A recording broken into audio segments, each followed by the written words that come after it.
My name is Emily Parker. I am 26 years old. I work in a travel agency in Chicago. Our office is not very big, but it is always busy. We help people book flights. We book hotels. We plan tours. I started this job almost 2 years ago. At first, I was very nervous. I did not know how to talk to customers. I was scared to make mistakes. But slowly, I learned everything. Now I feel comfortable there. My boss is Mr. Harris. He is around 42 years old. He is calm. He is polite. Every morning he says, "Good morning, Emily." Every evening he says, "Good work today." He is the kind of boss who thanks people. I respect him a lot. One Tuesday morning, I was sitting at my desk. I was checking flight prices for a customer. The office was quiet. Only a few people were there. Mr. Harris's office door was slightly open. I could hear his voice. I did not want to listen, but his voice was clear. He was talking on the phone.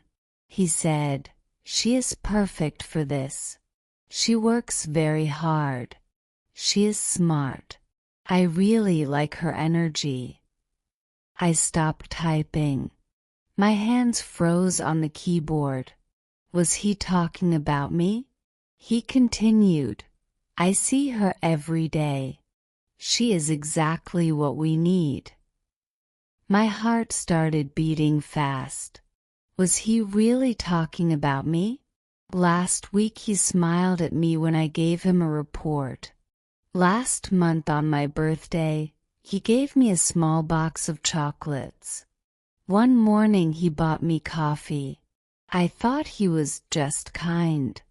But now my mind started making a different story. Maybe he liked me. Maybe he had feelings for me. I could not focus on my work after that. At lunch, I sat with my friend Laura in the break room. She works at the front desk. We always eat together. I leaned closer and said quietly, "Laura, I think Mr. Harris likes me." Her eyes got big. "What? Why?" I told her about the phone call. I told her the words he said. She listened carefully. She smiled. "Maybe he does. He is always nice to you." I felt both happy and scared. He was my boss. What if this was true? What if I was wrong? In the afternoon, I got a message on my computer. "Emily, can you come to my office at 3 o'clock? I need to discuss something important." My heart jumped. This was it. He wanted to talk. I looked at Laura. She smiled like she knew everything. At 3 o'clock, I knocked on his door. He said, "Come in, Emily. Please sit."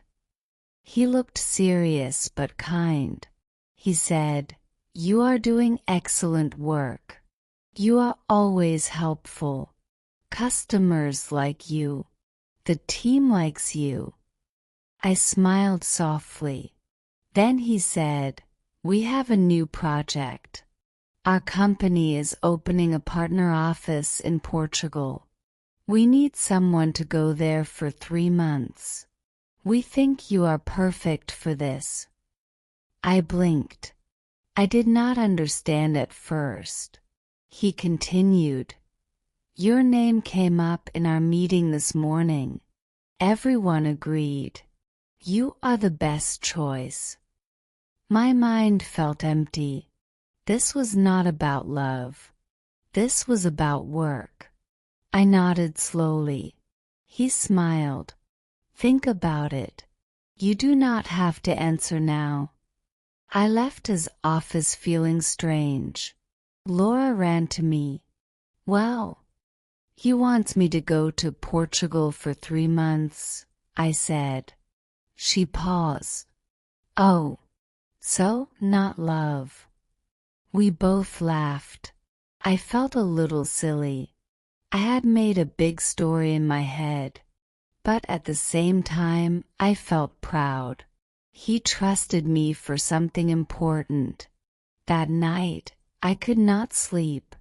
I kept thinking about Portugal. A new country, a new office, new people. It was exciting but scary. The next morning, I made tea and sat near my window. I kept hearing his words. You are perfect for this. He believed in me. That thought made me feel warm inside. At lunch, Laura said, You are scared, but that is normal. This is a big chance. She was right. That evening I called my sister. She laughed when I told her the whole story. You thought he loved you? She asked gently. Yes, I said. That is okay, she said. But this is even better. This is your chance to grow. The next day I told Mr. Harris, I want to go. He smiled widely. I am very happy to hear that. A week later, I was at the airport with a small suitcase. It was my first time flying alone. I checked my ticket many times. When I reached Portugal, a driver was waiting with my name on a sign. The city looked bright and beautiful. The next morning, I went to the new office. The manager there was Daniela. She was friendly and warm. She introduced me to everyone. They welcomed me kindly. I helped them with English emails. I trained 2 new staff members. I showed them how to use the booking system. They were patient with me, and I was patient with them. On weekends, I walked around the city. I sat in cafes. I visited parks. I tried new food. I took many photos. One day, Daniela called me into her office. She said, Emily, you are doing wonderful work. The team is learning a lot from you. We are thinking about a future role for you, a training position for different branches. I was surprised. Me? She nodded. Yes. You explain things very clearly. People feel comfortable with you. That evening, I sat in my hotel room and thought deeply. Just a few weeks ago, I was thinking my boss loved me. But now I was in another country, learning new things, becoming stronger. 3 months later, I returned home. The team in Portugal gave me chocolates and a card. We hugged before I left. Back in Chicago, Laura hugged me tightly. You look different, she said. More confident. Mr. Harris smiled when he saw me. Welcome back, Emily. I heard great things. We talked about Portugal. I told him about the offer Daniela mentioned. He nodded happily. I think you are ready for that, he said. That night I walked home slowly. I thought about everything. Sometimes, we hear only a part of a story. We make the rest in our mind. We think it is a love story. But life has different plans. I did not find love in that office. I found something better. I found growth. I found confidence. I found my next chapter.